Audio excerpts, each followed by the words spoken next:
أعوذ بالله من الشيطان الرجيم. بسم الله الرحمن الرحيم.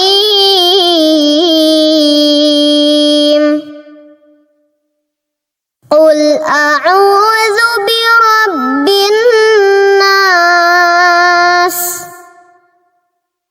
ملك الناس،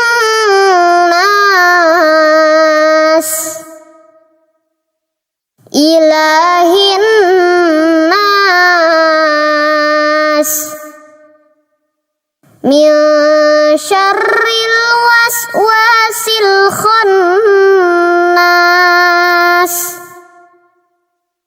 الذي يوسوس في صدور الناس من الجنة والناس. صدق الله.